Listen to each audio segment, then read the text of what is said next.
এজন্যই আল্লাহ পাক রব্বুল আলামিন বলেন লিকুল্লি উম্মাতিন আজাল ফাইযা জাআ আজালুহুম ফালা ইয়াস্তাখিরুনা সাআতান ওয়ালা ইয়াস্তাকদিমুন। রব্বুল আলামিন কোরআনুল কারীমে বলে দিলেন প্রত্যেকটা মানুষের জন্য, প্রত্যেক জাতির জন্য আল্লাহ তাআলা নির্ধারিত হায়াত রেখে দিয়েছেন। আর যখন যার যার হায়াত শেষ হয়ে যাবে ওই মানুষটার জন্য মৃত্যু চলে আসবে। মৃত্যুর আসলে কোনো সময় নাই। অনেকে বলে অকাল মৃত্যু, অকাল মৃত্যু বলতে কোনো মৃত্যু নাই, যখন তখন মৃত্যুর সময় চলে আসতে পারে। মূলত এটাই হলো মৃত্যুর সময়, ঠিক কি না? আপনি আর আমি তাকিয়ে দেখি আমাদের পাশে যদি কোনো 10 বছরের বাচ্চা থাকে, এই গ্রামের গোরস্থানে যে খবর নিয়ে দেখেন, এই 10 বছরের বাচ্চার কবর গ্রামে আছে কি নাই? একদিনের বাচ্চার কবর আছে কি নাই? 5 দিন নাই মনে হয়। সব মনে হয় 100 বছর হইলে তারপরে কবরস্থ হয়, এরকম। মৃত্যুর আসলে কি নাই? কোনো সময় নাই। এই দুনিয়া থেকে আপনাকে আমাকে বিদায় হতেই হবে, এটা থাকার জায়গা নয়, এখান থেকে চলে যেতেই হবে। কিন্তু সৌভাগ্যবান সেই মানুষগুলো, যেই মানুষগুলো দুনিয়ায় আসার মর্ম বুঝে তারপর নিজেকে গঠন করে নিতে পারে। আল্লাহু আকবার পড়ে। এই দুনিয়াতেও মানুষের আরেকটা মৃত্যু হবে, ইন্তেকাল। তিনটা ইন্তেকাল শেষ করে আসলাম। এইবার দুনিয়াতে আল্লাহ তাআলা যেই হায়াত দিলেন, এই হায়াতটাও একদিন শেষ হয়ে যাবে। তারপর আপনি আর আমি যেই জগতে যাব, ওই জগতের নাম হলো আলমে বরজখ, অর্থাৎ যাকে আমরা বলি কবরের জগৎ। ভাইরা মা, একজন মানুষ মারা গেলে তাকে কবরস্থ করলেই শুধুই মাত্র সেটা কবরের জগৎ হয়, তা না হলে হয় না। বিষয়টা এমন নয়। যদি কোনো মানুষ মারা যাবার পরে তাকে যদি আগুনে পুড়িয়ে ছাই করে বাতাসে মিশিয়ে দেওয়া হয়, অথবা কোনো মানুষ ইন্তেকাল করার পর যদি তাকে পানিতেও ভাসিয়ে দেওয়া হয়, আর যদি সেই পানির মাছগুলো তার হাড্ডি থেকে গোশতগুলো খেয়েও ফেলে, যদি তার অস্তিত্ব সাগরের পানির সঙ্গে বিলীন হয়ে যায়, তবুও সেই মানুষটার রূহ সেই আলমে বরজখে উপনীত হয়ে যায়। আল্লাহু আকবার পড়ে। কোথায় যায়? আলমে বরজখ।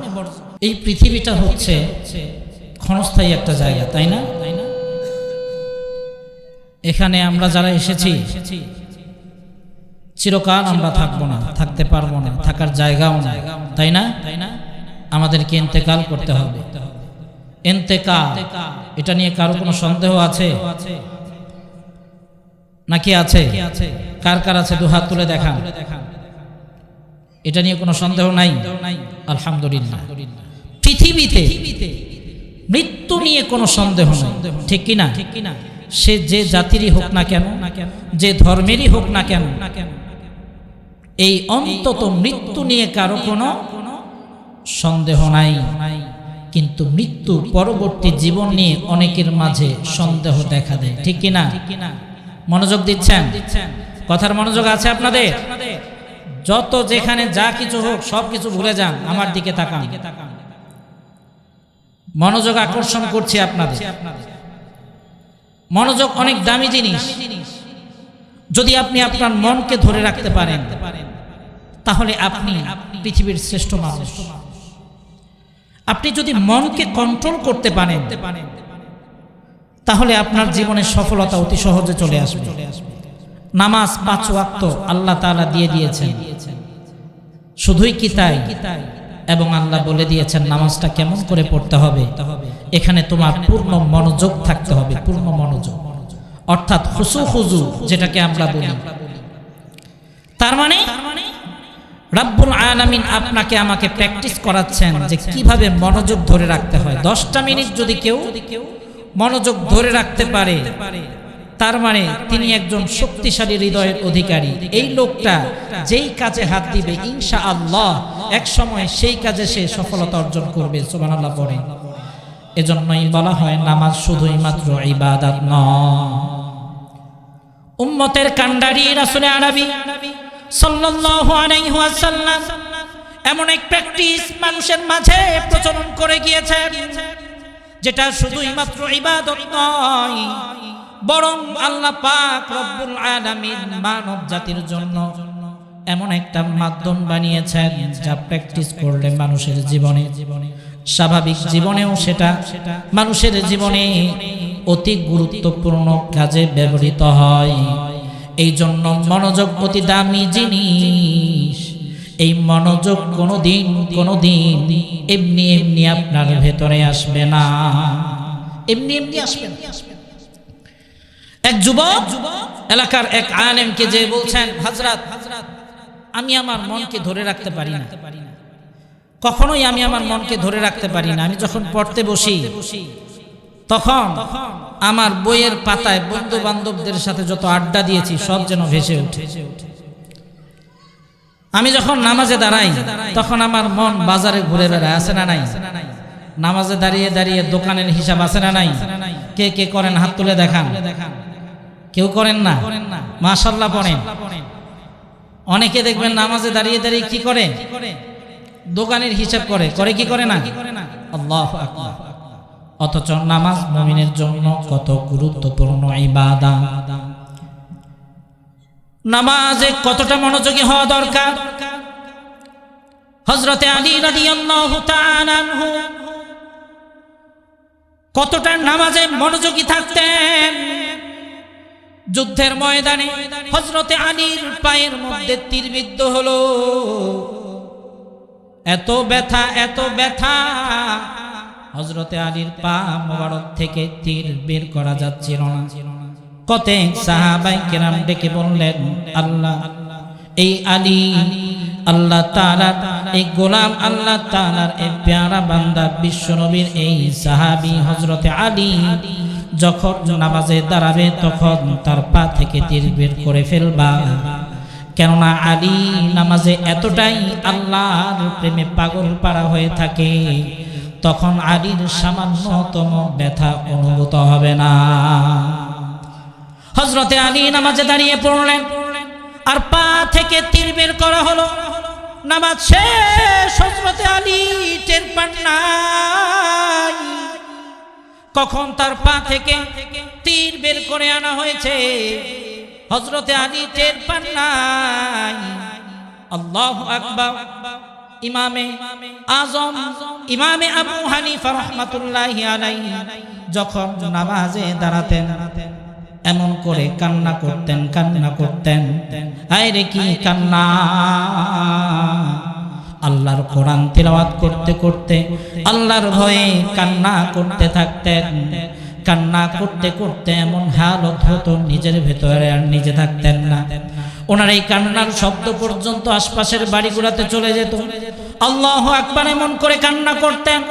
আপনারা হাম্বলি মাযহাবের ইমাম আহমদ ইবনে হাম্বলের নাম শুনেছেন। জমানার শ্রেষ্ঠ ইমাম আহমদ ইবনে হাম্বল রাহমাতুল্লাহি আলাইহি জালিমের জিন্দানখানায় বন্দী। জমানার শ্রেষ্ঠ আলেম, জমানার শ্রেষ্ঠ ইমাম আহমদ ইবনে হাম্বল রাহমাতুল্লাহি আলাইহি প্রকাশ্যে বেত্রাঘাত করা হতো, প্রকাশ্যে তাকে চাবুক দিয়ে পিটানো হতো, এমন ভাবে আঘাত করা হতো জালিমের জিন্দানখানায় বন্দী থাকতে আর আঘাত পেতে পেতে ইমাম আহমদ ইবনে হাম্বল রাহমাতুল্লাহি আলাইহির রক্তাক্ত হয়ে গিয়েছিল পিঠ। শুধু তাই নয়, সেই রক্তে জামা পর্যন্ত ভিজে লেপ্টে গিয়েছে। জালিমের জিন্দানখানায় আহমদ ইবনে হাম্বল বন্দী। সরকারের কথা মেনে নিতে পারে নাই। তৎকালীন সময়ে আব্বাসী শাসনামল চলছিল আর তারা বলেছিল, ও জমানার ইমাম আহমদ ইবনে হাম্বল, তুমি বলো যে কোরআন কারীম হচ্ছে মাখলুক। আর ইমাম আহমদ ইবনে হাম্বল বলছিল না না, যতদিন পর্যন্ত আমার এই দেহে প্রাণ থাকবে ততদিন পর্যন্ত আমি এই কথা মেনে নিতে পারবো না। তিনি বলছিলেন না না, এই কোরআন কারীম আল্লাহর মাখলুক নয়, এটা হলো আল্লাহর কালাম। এই কথা বলার কারণে সরকার তৎকালীন সময়ের রাজা এই ইমাম আহমদ ইবনে হাম্বল রহমাতুল্লাহি আলাইহিকে জিন্দানখানায় বন্দী করে দিয়েছেন। এইটাই দুনিয়ার নিজাম। আপনি যখন আল্লাহ পাক রব্বুল আলামিনের গোলাম হয়ে যাবেন আর তামাম দুনিয়াকে পেছনের লাথি মেরে ফেলে দিবেন, আর শুধুই মাত্র সত্যের মশাল নিয়ে সামনে অগ্রসর হবেন, তখন একদল আপনাকে দমানোর জন্য দাঁড়িয়ে যাবে, আপনার জন্য জিন্দানখানা তৈরি করবে আর আপনাকে 14 শিকের ভিতরে ঢুকায় দিবে।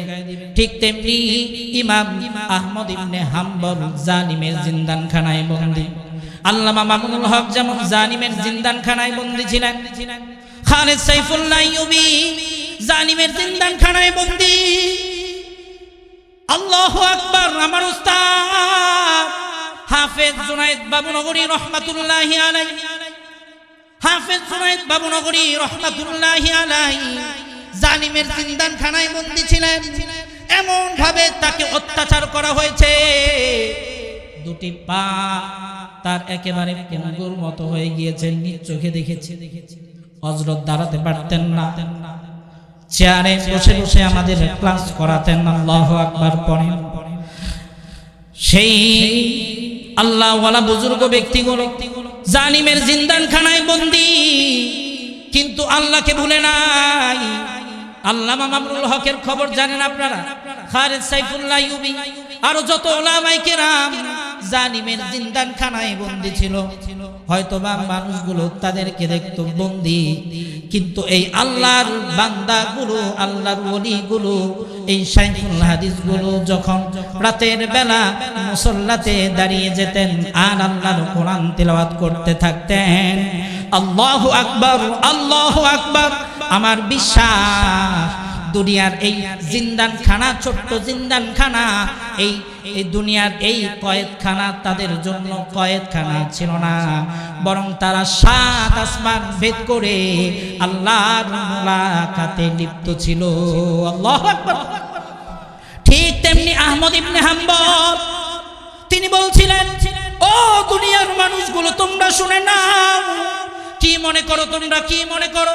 তোমরা মনে করো আমি জালিমের জিন্দানখানায় বন্দী, আমাকে আঘাত করে করে আমার শরীর থেকে তোমরা রক্ত ঝরিয়েছো, কিন্তু কি মনে করো তোমরা বুঝি আমাকে এর মাঝে বন্দী করে রেখেছো? না না, হতে পারে তোমরা আমাকে দেখতে পাও বন্দী, তবে আমি আহমদ যখন মুসল্লায় দাঁড়িয়ে আল্লাহর সঙ্গে প্রেম নিবেদন করি, তখন আমার মতো মুক্ত পৃথিবীতে আর কেউ নাই। আল্লাহু আকবার। আমি যখন নামাজে দাঁড়াই তখন আমার এই ব্যথা অনুভূত হয় না। কতটা মনোযোগ, কতটা মনোযোগ! ও আমার ভাইরা, যেই মানুষটাকে আঘাত করে করে রক্তাক্ত করে দেওয়া হয়েছে আর যার রক্তে জামা ভিজে পিঠের সঙ্গে লেপ্টে আছে, দাঁড়াতে পারে না, হাঁটতে পারে না, কষ্ট করে দাঁড়ায় দাঁড়ায় আহমদ ইবনে হাম্বল ওই জিন্দানখানার মধ্যে দাঁড়ায় দাঁড়ায় নামাজ আদায় করে, তখন আর কষ্ট অনুভূত হয় না। ও দুনিয়ার পাগল পাড়া বান্দাগুলো, শুনে নাও, যখন তুমি আল্লাহর প্রেমে পাগল হয়ে যাবে আর যখন তুমি তোমার এই হৃদয়টাকে আল্লাহর জন্য কোরবান করে দিবে, মনে রেখো দুনিয়া তোমার জন্য কিছুই নয়, তখন তুমি আল্লাহর দিদারে পাগল পাড়া হয়ে যাবে। আল্লাহু আকবার পড়ে। তাহলে মনোযোগ দরকার আছে কি নাই? মনোযোগ, মনোযোগ দেন। বলেন, এই দুনিয়াতে চিরকাল থাকবো? এটা থাকার জায়গা না। আজও পর্যন্ত পৃথিবীতে কেউ এসে চিরকাল থাকতে পেরেছে? কেউ পারে নাই, আপনিও পারবেন না, আমিও পারবো না, সামনে যারা আসবে তারাও পারবে না, চলে যেতে হবে। এটা ইন্তেকাল করতেই হবে। ইন্তেকাল মানে কি? স্থান পরিবর্তন করা। কি করা? স্থান পরিবর্তন করা। এটা কিন্তু অর্থ এই নয় যে বিলীন হয়ে যাওয়া। ইন্তেকাল মানে কিন্তু এই নয় বিলীন হয়ে যাওয়া। ইন্তেকাল আরবি শব্দ, এটার অর্থ কি? স্থান পরিবর্তন করা। কি মনে করেন দুনিয়াতেই বুঝি আমাদের প্রথম ইন্তেকাল? না না, এই পৃথিবীর ইন্তেকালের পূর্বে আরো তিনটা ইন্তেকাল অলরেডি আপনারা করেছেন। আরো তিনটা ইন্তেকাল আপনিও করেছেন, আমিও করেছি, আপনার বাবাও করেছে, আমার বাবাও করেছে। আরো তিনটা ইন্তেকাল আপনার দাদা করেছে, আমার দাদা করেছে। শুধু তাই নয়, এই দুনিয়ার ইন্তেকালের পূর্বে আগে যত মানুষ এসেছে, বর্তমান তামাম পৃথিবীতে যত মানুষ আছে, কিয়ামত পর্যন্ত যত মানুষ এই পৃথিবীতে আসবে, অলরেডি তিনটা ইন্তেকাল শেষ করে তারা দুনিয়াতে এসেছে। এক নাম্বার ইন্তেকাল হয়েছে জান্নাতে। কোথায় বলেন? আরো জোরে বলেন। হয় নাই? এক নাম্বার ইন্তেকাল কোথায় হয়েছে? জান্নাতে। কেননা আপনি আর আমি, হযরত আদম আর মা হাওয়া আলাইহিস সালাম, এই আদি পিতা আদি মাতার সঙ্গে আপনি আর আমি জান্নাতে ছিলাম। কোথায় ছিলাম? উত্তর দেন, কোথায় ছিলাম? আল্লাহর জান্নাতে ছিলাম। আল্লাহ পাক রব্বুল আলামিন কুরআনুল কারীমে বর্ণনা করে দেন, ওয়া ইয আখাযা রাব্বুকা মিন বানি আদামা মিন যুহুরিহিম যুররিয়াতাহুম ওয়া আশহাদাহুম আলা আনফুসিহিম আলাস্তু বিরাব্বিকুম ক্বালু বালা। আল্লাহু আকবার। আল্লাহ পাক রব্বুল আলামিন বলছেন, ও দুনিয়ার মানুষগুলো শুনে নাও, শুনে নাও, তোমাদের জান্নাতের ঘটনা বর্ণনা করছি। আমি আদম আলাইহিস সালামকে সৃষ্টি করলাম, ওনার বাম পাজর থেকে হাওয়া আলাইহিস সালামকে সৃষ্টি করলাম। তারপর আমি আল্লাহ আদম আলাইহিস সালামের ঘাড়ের মধ্যে কুদরতি হাত দিলাম। হাত দেবার পর কিয়ামত পর্যন্ত যতগুলো মানুষ পৃথিবীতে আসবে, প্রত্যেক জনের রূহ আমি আল্লাহ তখন আদম আলাইহিস সালামের ঘাট থেকে বের করে নিয়ে আসলাম। নিয়ে আসার পরে জান্নাতে আমাদেরকে ছেড়ে দিলেন। মা বাবার সঙ্গে আপনিও জান্নাতে, আমিও জান্নাতে বসবাস করতে লাগলাম। এবার আমাদের কর্মের কারণে আল্লাহ পাক রব্বুল আলামিন আমাদেরকে জান্নাতে একটা ইন্তেকাল দিলেন। দলিলটা কি? কোরআনুল কারীমে আল্লাহ বলছেন, কুলনা বিতু মিনহা জামিআ। আল্লাহু আকবার। আল্লাহ বলছেন তোমরা সকলে বেরিয়ে যাও। যদি হযরত আদম আর হাওয়া দুজনকে বলতেন তাহলে আল্লাহ তাসনিয়ার সিগা ব্যবহার করতেন, দ্বিবচন ব্যবহার করতেন। কিন্তু আল্লাহ পাক রব্বুল আলামিন বহু বচন ব্যবহার করেছেন। শুধু তাই নয়, জামিআ শব্দটা আল্লাহ ব্যবহার করেছেন। মানে তোমরা সকলে সকলে জান্নাত থেকে বের হয়ে আল্লাহ পাক রব্বুল আলামিন জান্নাতে আমাদেরকে ইন্তেকাল দিলেন। এবার আমরা চলে গেলাম আলমে আরওয়াহ, রূহ জগৎ। কোন জগৎ? রূহ জগৎ। রূহ জগৎ, সেখানে আপনিও ছিলেন, সেখানে আমিও ছিলাম। আপনার পরিচিত যত মানুষ আছে তারাও ছিল, আমাদের সকলেই ছিল। বর্তমানে দুনিয়াতে যারা আছে, যারা এই পর্যন্ত অতিবাহিত হয়ে গিয়েছে, কিয়ামত পর্যন্ত যতগুলো মানুষ আসবে প্রত্যেকেই ছিলাম রূহ জগতে। আর রূহ জগতে যেই মানুষটার সঙ্গে যার যত বেশি সম্পর্ক, দুনিয়াতে আসার পরেও তার সাথে তার সম্পর্ক, সুবহানাল্লাহ পড়ে। এজন্য বাড়িতে যে বন্ধুকে বলবেন, দোস্ত আলমে আরওয়াতেও তুমি আমার বন্ধু ছিলা, আবার দুনিয়াতেও আল্লাহ তোমাকে আমার বন্ধু বানিয়েছে। ও আমার বন্ধু, আল্লাহর জান্নাতেও আমি তোমাকে যারা যেতে চাই না, ঠিক কিনা? আমিও নামাজ পড়বো, তুমিও নামাজ পড়বা, ঠিক কিনা বলেন? আমিও আল্লাহর পথে চলবো, তুমিও আল্লাহর পথে চলবা। বন্ধুকে সাথে করে নিয়ে, পরিবার পরিজন আর আত্মীয় স্বজনকে সাথে করে নিয়ে আল্লাহর জান্নাতে যেতে রাজি আছেন কি নাই? ভাইরা আমার, তাহলে শুনে নেন, ওই যে আলমে আরওয়াতে আল্লাহ পাক রব্বুল আলামিন পাঠালেন, সেখানেও আমাদের একটা নির্দিষ্ট হায়াত আল্লাহ দিয়ে দিয়েছেন। তবে সকলের সমান নয়, কেউ বেশি কেউ কম। যার হায়াত কম সে অতি দ্রুত সেখানে ইন্তেকাল করেছে, আর যার হায়াত বেশি এখনো পর্যন্ত সেখানে ইন্তেকাল হয় নাই। তবে রূহ জগতেও আর একটা ইন্তেকাল হয়। ওই ইন্তেকাল হবার পর ওই মানুষটা চলে আসে রূহ জগৎ থেকে মায়ের পেটের জগতে, ঠিক না? মায়ের পেটের জগতে আসে না?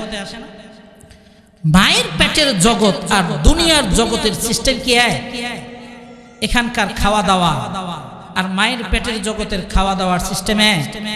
এখানকার বেড়ে ওঠা, মায়ের জগতের বেড়ে ওঠা এক নয়। এক জগতের সাথে আরেক জগতের কোনো মিল নাই রে বাবা, কোনো মিল নাই।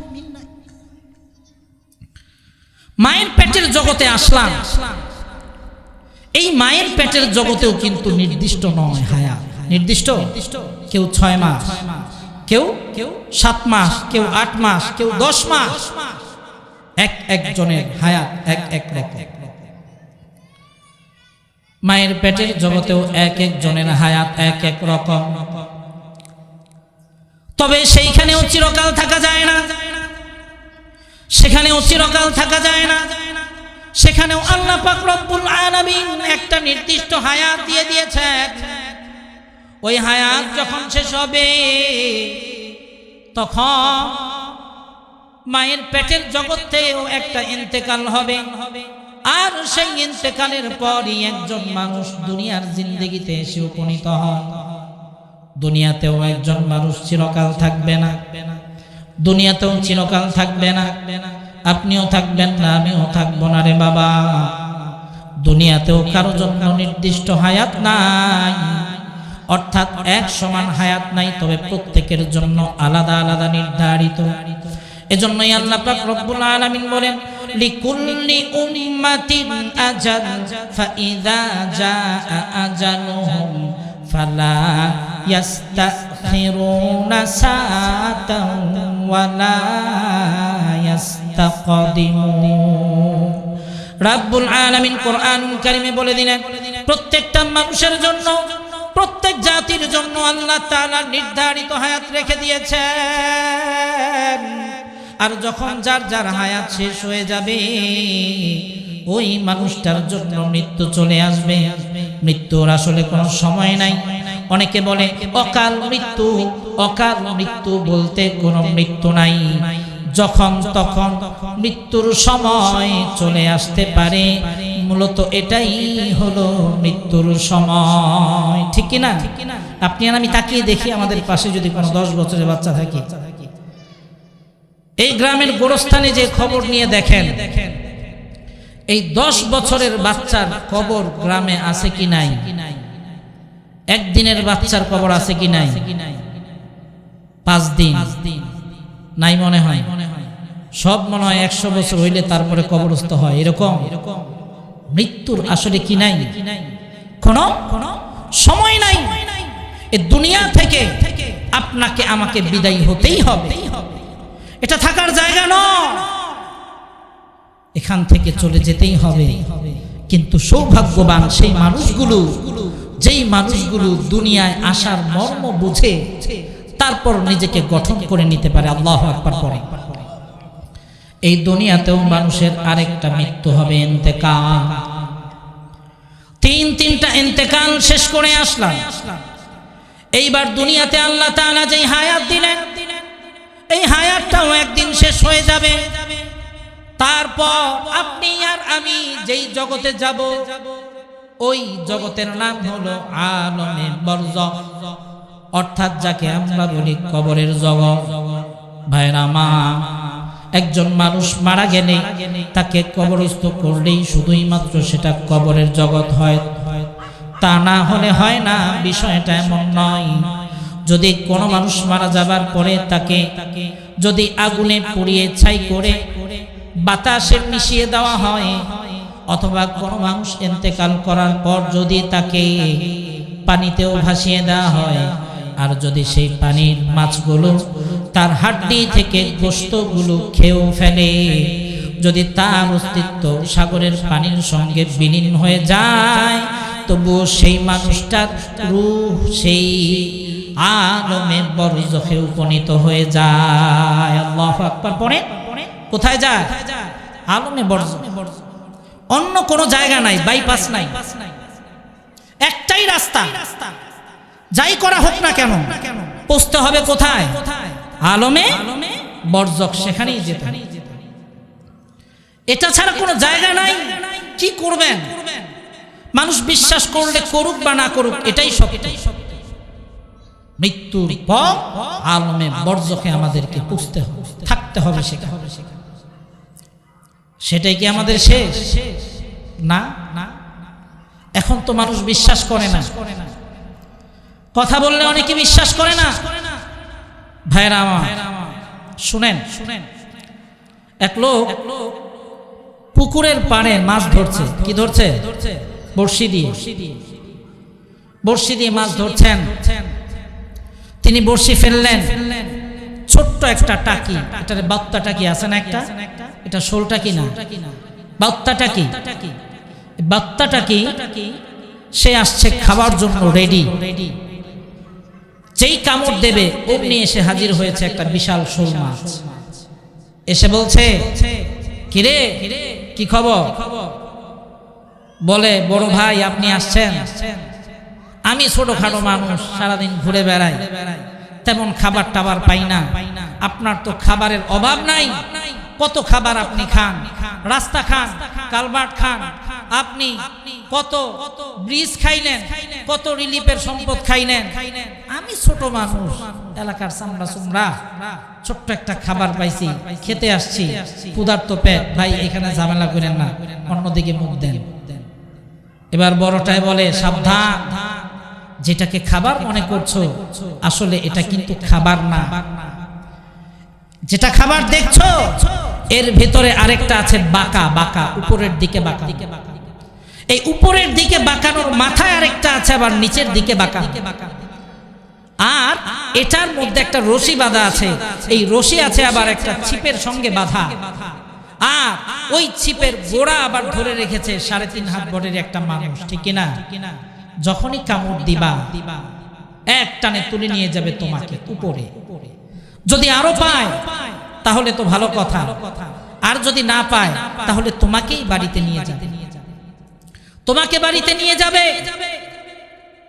বাড়িতে বসে আছে আরেকজন, অপেক্ষা করছে। আরো পেলে তো পেলই, না পেলে তোমাকে গুনে গুনে কেটে, বডি দিয়ে কেটে কেটে পিস করবে। এখানেই ক্ষান্ত নয়, তারপর তোমাকে লবণ দিয়ে ভালো করে ঘষে মেজে শরীরের যত ছাতা আছে, এতদিন পর্যন্ত যত তেল শরীরে জমিয়েছো, এই ঘষে ঘষে সমস্ত তেল বের করবে। তারপর বলে, তারপর সুন্দর করে ধুয়ে মরিচ দিয়ে, হলুদ দিয়ে, লবণ দিয়ে তোমাকে মাখাবে। এখানেই শেষ নয়, তারপর আগুন জ্বালাবে, আগুনের উপরে একটা কড়াই দিবে, তার মধ্যে তেল ঢেলে দিবে, ফুটন্ত তেল টকবক টকবক করতে থাকবে। শুধুই কি তাই, সেখানে তোমার এই পিস করা শরীরগুলো সেখানে ছেড়ে দিবে। তুমি এই টকবক করা তেলের মাঝে ফুলে উঠতে চাইবে, শান্তি পাবা না। চটি একটা আছে, সেটা দিয়ে জাতা দিয়ে ধরবে, ঠিক কিনা? শুধুই কি তাই না, তারপর তোমাকে নিয়ে যাওয়া হবে ডাইনিং টেবিলে। সেখানে 5 জন 6 জন মানুষ তোমার জন্য অপেক্ষা করছে। এক হাতে ছুরি আর এক হাতে কাঁটা চামচ। তোমাকে প্লেটে সাজিয়ে দেওয়া হবে, আর এই কাঁটা চামচ আর ছুরি দিয়ে তোমার হাড্ডি থেকে গোশতগুলোকে আলাদা করা হবে। তারপর এক একটা মানুষের 32টা করে দাঁত, যখন তোমাকে এই দুই পাটির দাঁতের মাঝখানে ফেলে কামড়ানো শুরু করবে, তখন বুঝবা আজকে এই খাওয়ার মজা কেমন। ঠিক কিনা জোরে বলেন। বলেন কি আপনি কি জানেন? বলে হ্যাঁ আমি জানি, আমিও তোমার মতো একবার ধরেছিলাম এই আদা, কিন্তু শরীরের শক্তি ছিল বলে কোন রকম সুট্টা মুট্টা আসতে পারছি। ঠিক কিনা? দেখো না ঠোঁটমোট সব ছোলা। তুমি যে ছোট্ট বাচ্চাটা, কি তোমার শরীর তো সেই শক্তি নাই, ছুটে আসার কোনো ক্ষমতাও নাই, তোমারে কিন্তু ঠিকই জায়গা মতো নিয়ে যাবে। ঠিক কিনা? প্রিয় সুধী, আজকে দুনিয়ার রং তামাশায় পড়ে আমরা আখিরাত ভুলে গেলাম, অথচ আখিরাতই হচ্ছে আমাদের মুখ্য। এই আখিরাতই হচ্ছে আমাদের সব। এই দুনিয়াটা হচ্ছে ক্ষণস্থায়ী, এই দুনিয়া থেকে আমাদেরকে বিদায় নিতে হবে, আলমে বরজখে যেতে হবে। আজকে দুনিয়াতে যদি ভালো কিছু করে যেতে পারি, আলমে বরজখ আমাদের জন্য হবে জান্নাত। আর যদি দুনিয়াতে আমরা আল্লাহর পেয়ারা বান্দা হতে না পারি, তাহলে আলমে বরজখ হয়ে যাবে আমাদের জন্য কঠিন। কে বলেছে?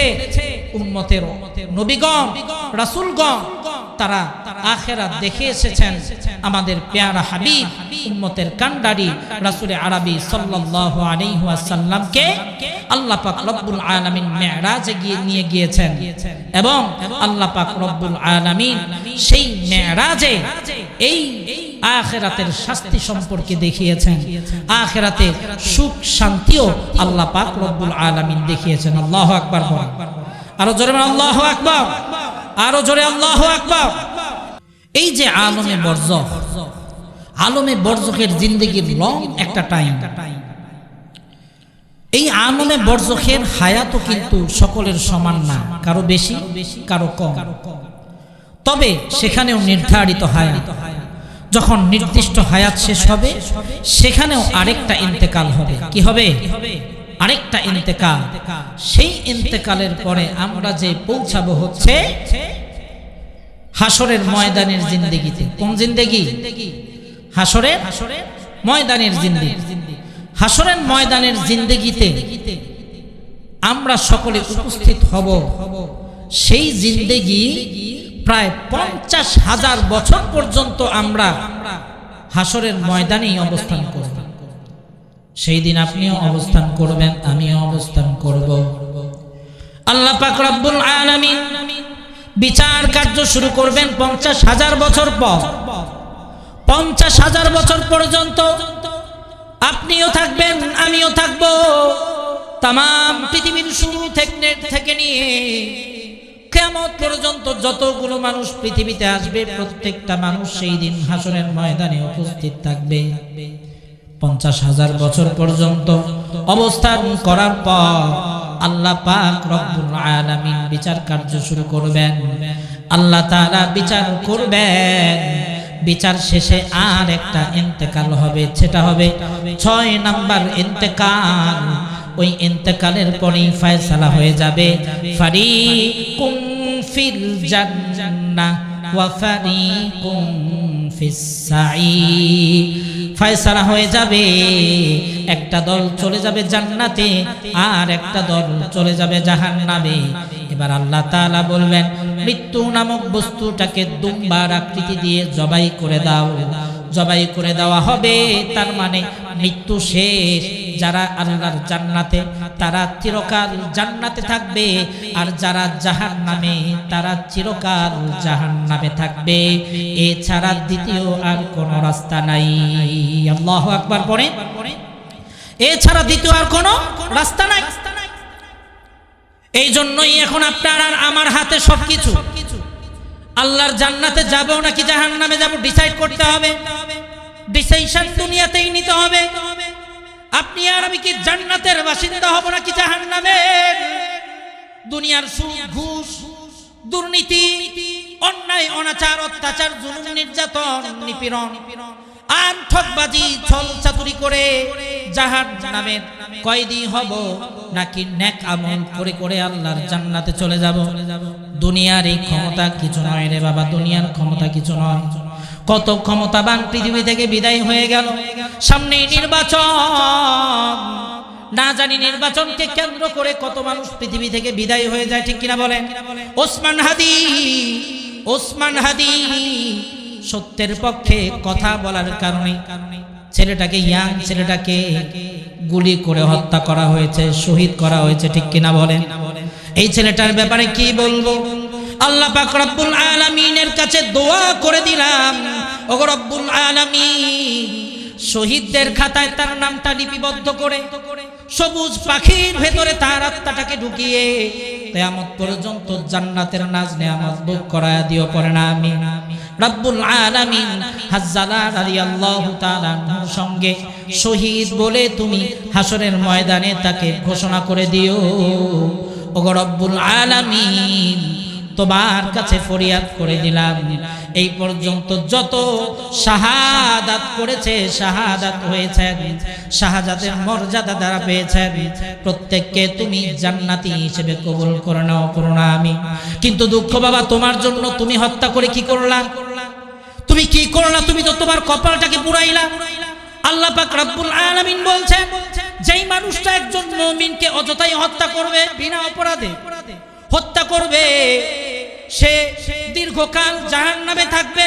হায় রে পোড়া কপাল, তোমার কি হালত হবে কিয়ামতের ময়দানে। বিশ্বনবী বলছেন, যেই ব্যক্তি একজন মুমিনকে হত্যা করলো, আল্লাহ পাক রব্বুল আলামিন বলেছেন, তাম দুনিয়াটা যদি ধ্বংস করে দিত তাতেও আমার এত কষ্ট লাগতো না, যতটা কষ্ট আমি আল্লাহ অনুভব করি যখন কোন মুমিনকে অযথাই হত্যা করা হয়। আহারে বাবা, সাবধান, সামনে নির্বাচন। হিংসার বশবর্তী হয়ে কাউকে কেউ হত্যার পেছনে ছুটে যেও না, সাবধান। এমন জঘন্য কাজে কেউ লিপ্ত হয় না। ও যুবক, তুমি তোমার কপালটাকে পুরায়ও না রে বাবা। সামান্য কিছু টাকার বিনিময় কয়দিন সুখ করবা দুনিয়াতে, কয়দিন সুখ করবা দুনিয়াতে। দুনিয়ার জিন্দেগি অল্প জিন্দেগি। এতক্ষণ পর্যন্ত এটাই বুঝাচ্ছি না, এই দুনিয়া ক্ষণস্থায়ী দুনিয়া, এইখানের এই ক্ষণস্থায়ী সুখ আর স্বাচ্ছন্দ্যের জন্য চিরস্থায়ী জান্নাতের সুখ স্বাচ্ছন্দ্য নষ্ট করে দিও না রে বাবা। আরে কত বড় অপদার্থ আর কুলাঙ্গার ওই সন্তান যে একজন মানুষকে হত্যা। কি বল? আল্লাহ পাক রব্বুল আলামিন সকলকে হেদায়েত দান করুন, আমিন। সম্মানিত উপস্থিতি, আলোচনা করে এটাই বোঝাতে চাচ্ছিলাম যে এই পৃথিবীতে আমরা এসেছি অল্প সময়ের জন্য, আখিরাতের সামানা নেয়ার জন্য। যদি আখিরাতের সামানা অর্জন করতে পারি, ইনশাআল্লাহ আল্লাহ তাআলার চিরস্থায়ী জান্নাতের সালতানাতের মালিক হয়ে যাব, পড়ে না আমিন। আর যদি ভুল পথে চলে আমরা আমাদেরকে ক্ষতিগ্রস্ত করে ফেলি, তাহলে আল্লাহ না করুন, না জানি আমাদের জন্য জাহান্নাম অপেক্ষা করছে, নাউজুবিল্লাহ পড়েন। আল্লাহ পাক রব্বুল আলামিন দুনিয়ার এই জীবনকে মূল্যায়ন করে আমাদেরকে আল্লাহ পাক রব্বুল আলামিনের দেখানো পথে জীবন পরিচালনা করার তৌফিক দান করুক, পড়ুন আমিন। ওয়া আখিরু দাওয়ানা আলহামদুলিল্লাহি রাব্বিল আলামিন। আসসালামু আলাইকুম ওয়া রাহমাতুল্লাহি ওয়া বারাকাতুহু।